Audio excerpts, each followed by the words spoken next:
తెలుగు రాష్ట్రాల మంత్రుల మధ్య ఉరుముల్లేని పిడుగుల్లా మాటల మంటలు చెలరేగుతున్నాయి. 2 రోజులుగా విశాఖ స్టీల్ ప్లాంట్ పై మాటల కత్తులు దూస్తుంటే తాజాగా 2 రాష్ట్రాల అభివృద్ధిపై సరికొత్త వార్ మొదలైంది. మంత్రి హరీష్ రావు చేసిన కామెంట్స్ కు బగ్గమన్నారు ఏపీ మంత్రులు. దీనికి మళ్లీ స్ట్రాంగ్ కౌంటర్ ఇస్తూ ఏపీ ప్రభుత్వాన్నే కాదు అక్కడున్న పార్టీలపైన విమర్శల జడివాన కురిపించారు ట్రబుల్ షూటర్. దీనికి ఏపీ నుంచి మళ్లీ కౌంటర్లు కూడా వచ్చాయి. ఈ ఓట్ల మాటలపై మంటలు ఎటువైపు దారితీస్తాయి? ఏపీ మంత్రుల కౌంటర్లను కారు సర్కార్ ఎలా తీసుకుంటుంది అనేది అందరిలో ఉత్కంఠ రేపుతుంది.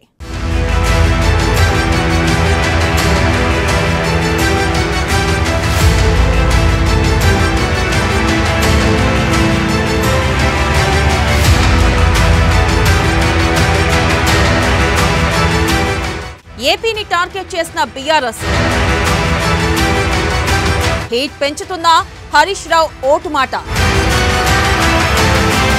ఏపీ వాసులను తెలంగాణలో ఓటు హక్కు పొందాలన్న హరీష్ రావు. అభివృద్ధిలో ఏపీ డీలా పడిందని కామెంట్. మంత్రి హరీష్ మాటలపై ఏపీ మంత్రివర్గం ఆగ్రహం. హైదరాబాద్ వరదలపై మంత్రి కారుమూరి నాగేశ్వరరావు సెటైర్లు. తెలంగాణ చూసుకుంటే చాలన్న మంత్రి బొత్స సత్యనారాయణ.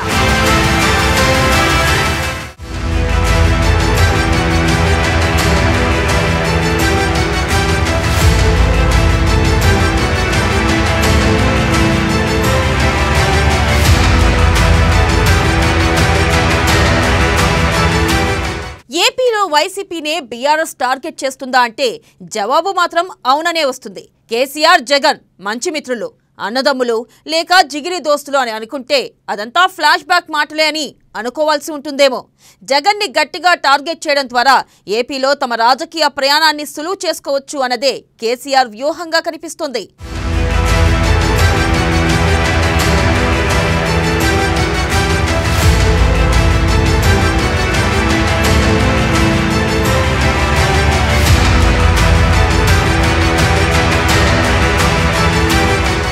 కేసీఆర్ ఇంకా ఏపీలో అడుగు పెట్టలేదు. బీఆర్ఎస్ పేరిట సభలో పెట్టలేదు. కానీ ఏపీలోని విపక్షాల చేత జగన్ మీద విమర్శల జడివాన కురిపించడంలో పూర్తి సక్సెస్ అయ్యారు. విశాఖ స్టీల్ ప్లాంట్ ఇష్యూనే తీసుకుంటే జస్ట్ ఒక్క మాటతో తమ రాజకీయ చాణక్యంతో లేనిది ఉన్నట్లుగా చేసి మరీ పెద్ద అలజడే రేపారు. ఈ దెబ్బతో కేసీఆర్కి బీఆర్ఎస్కి ఏపీలో ఎంత మైలేజ్ వచ్చిందో కానీ జగన్ మాత్రం బదనామయ్యేలాగే ప్లాన్ చేశారు. ఇక ఏపీలో రోడ్లు బాలేవని గతంలో కేటీఆర్ అంటే ఇప్పుడు అదే మాటను పదే పదే అంటూ కేసీఆర్ మేనల్లుడు మంత్రి అయిన హరీష్ రావు రెచ్చగొడుతున్నారు. ఎగిరెగిరి పడుతున్నారు ఆంధ్ర మంత్రులు. ఓ మంత్రి అంటున్నాడు, మీ దగ్గర ఏమున్నది తెలంగాణలో అంటుండు. ఏమున్నది వచ్చి చూడు. 56 లక్షల ఎకరాల్లో యాసంగి పంట ఉన్నది మంత్రి గారు. ఏమున్నది అంటున్నావు కదా, ఆడవీళ్ళ పెళ్లికి కళ్యాణ లక్ష్మి ఇచ్చే పథకం ఉన్నది మా దగ్గర. ఏమున్నది అంటున్నావు కదా, మా బోరు బాయి కాడ 24 గంటల కరెంట్ ఉన్నది మంత్రి గారు. ఏమున్నదని అంటున్నావు కదా, మా దగ్గర కేసీఆర్ కిట్టు పథకం ఉన్నది మంత్రి గారు. ఏమున్నదంటున్నావు కదా, మా ఎకరానికి రైతుకు ప్రతి సంవత్సరం ప్రతి పంటకు ఎకరానికి 10,000 ఇచ్చే రైతు బంధు పథకం ఉన్నది మంత్రి గారు. ఏమున్నది తెలంగాణలో అంటున్నావు కదా, ఏ రైతు అయినా అదృష్టం బాగలేక చనిపోతే 5 లక్షల రూపాయలు వారం రోజుల్లోగా ఆ రైతు ఇంటికి పంపించే రైతు బీమా పథకం ఉన్నది మా దగ్గర. ఏమున్నదంటున్నావు కదా, 26 ప్రభుత్వ మెడికల్ కాలేజీలు పెట్టి పిల్లలకు చదువులు, పేదలకు వైద్యాన్ని అందుబాటులోకి తెచ్చిన ప్రభుత్వం ఉన్నది తెలంగాణలో. ఏమున్నదంటున్నావు కదా, ప్రపంచమే అబ్బురపడే విధంగా world's largest lift irrigation project Kaleshwaram ప్రాజెక్టును 3 సంవత్సరాల్లో పూర్తి చేసి 12-13 జిల్లాలకు సాగు నీరందించినటువంటి పథకం ఉన్నది మంత్రి గారు. ఇంకా ఇట్లా చెప్పాలంటే దునియా చెప్పగలుగుతా. మీ దగ్గర ఏమున్నది? ఆనాడు మీరు ఆంధ్రప్రదేశ్కు ప్రత్యేక హోదా కావాలని అడిగినరు. కానీ ఇవాళ కేంద్ర ప్రభుత్వం ప్రత్యేక హోదా ఎగబెడితే ఎవరు కూడా మాట్లాడతలేరు. ప్రత్యేక హోదా ఎగబెడితే నోరు మెప్పుతలేరు మీరు. విశాఖ ఉక్కురు తుక్కు కమ్మినా, ప్రత్యేక హోదా ఎగబెట్టినా మాట్లాడని పరిస్థితుల్లో మీరున్నారు. అధికార పక్షం అడగదు, ప్రతిపక్షం ప్రశ్నించదు. ఏపీలో ఓటు హక్కు రద్దు చేసుకుని తెలంగాణకు రండి అని ఆయన పిలుపు ఇవ్వడం కంటే తీవ్రమైన విమర్శ మరొకటి ఉండదని అంటున్నారు. ఏపీలో ఏమీ లేవు, అన్నీ తెలంగాణలోనే ఉన్నాయని అనడం ఒకెత్తైతే ఏపీని వదిలేయండి అని పిలుపునిస్తున్నారు అంటే మరి హరీష్ మాటలు ఎంత హార్ష్గా వైసీపీకి గుచ్చుకుంటున్నాయో వేరేగా చెప్పాల్సిన అవసరం లేదు. ఎగిరెగిరి పడుతున్నారు ఆంధ్ర మంత్రులు. ఓ మంత్రి అంటున్నాడు మీ దగ్గర ఏమున్నది తెలంగాణలో అంటుండు. ఏమున్నది వచ్చి చూడు. 56 లక్షల ఎకరాల్లో యాసంగి పంట ఉన్నది మంత్రి గారు. ఆడవీళ్ళ పెళ్లికి కళ్యాణ లక్ష్మి ఇచ్చే పథకం ఉన్నది మా దగ్గర. మా బోరు బాయి కాడ 24 గంటల కరెంట్ ఉన్నది. ప్రతి పంటకు ఎకరానికి 10,000 ఇచ్చే రైతు బంధు పథకం ఉన్నది. ప్రపంచమే అబ్బురపడే విధంగా world's largest lift irrigation project Kaleshwaram ప్రాజెక్టును 3 సంవత్సరాల్లో పూర్తి చేసి 12-13 జిల్లాలకు సాగు నీరందించినటువంటి పథకం ఉన్నది మంత్రి గారు. ఇంకా ఇట్లా చెప్పాలంటే దునియా చెప్పగలుగుతా. మీ దగ్గర ఏమున్నది? ఆంధ్రప్రదేశ్ పేరు తెలంగాణ మాట్లాడుకుంటున్నారు, తెలంగాణ వాళ్ళు అమెరికాలో ఉండాలని కోరుకుంటున్నారు. అందరికి తెలుసు కదా.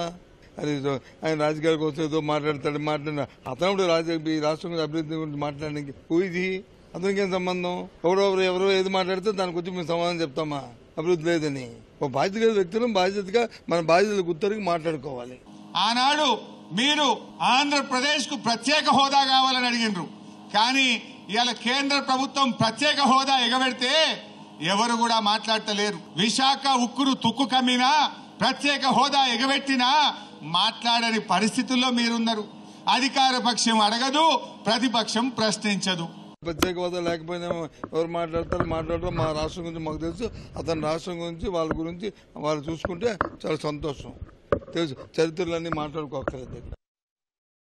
ఇదిలా ఉంటే కేసీఆర్ ఒక వ్యూహం ప్రకారమే ఇదంతా చేయిస్తున్నారని అంటున్నారు. తాను ఏపీకి రాకుండానే వైసీపీ మీద వ్యతిరేకత పెంచితే అందులో కొంతైనా సానుకూలత తమకు దక్కుతుంది అన్నదే కేసీఆర్ స్ట్రాటజీ అంటున్నారు. ఇప్పటికే 3 ఏళ్లుగా ఏపీ తెలంగాణ మంత్రుల మధ్య మాటల తూటాలు పేలుతున్నాయి. మొదట అంటున్నది తెలంగాణ మంత్రులే, దానికి రియాక్ట్ ఇస్తుంది ఏపీ మంత్రులు.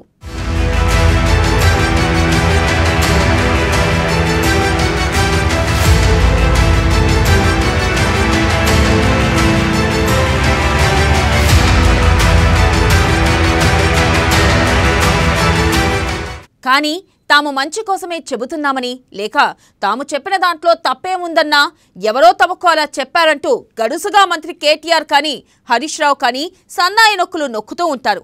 తాము కోరుకున్నది జరగాలి, ఆ మీదట కొంత తగ్గినట్లుగా ఉండి మళ్లీ టైం చూసుకుని దూకుడు చేయాలి. ఈ రకమైన పాలిటిక్స్తో ఏపీలో వైసీపీని, జగన్ని గట్టిగానే టార్గెట్ చేస్తున్నారు.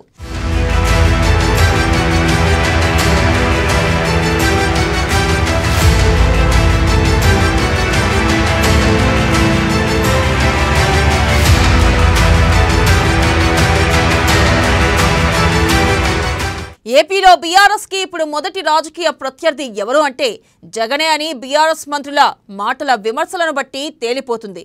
ఇప్పుడే ఇలా ఉంటే రేపటి రోజున ఏపీకి వచ్చి కేసీఆర్ గర్జిస్తే, గట్టి మీటింగ్ పెట్టి చెడుగుడు ఆడితే అప్పుడు సంగతి ఏంటి అన్నదే చర్చకు వస్తుంది. ఏదేమైనా BRS versus YCP episode Telugu Desam సహా విపక్షాలకు పూర్తి ఆనందాన్ని ఇస్తుందనే అంటున్నారు.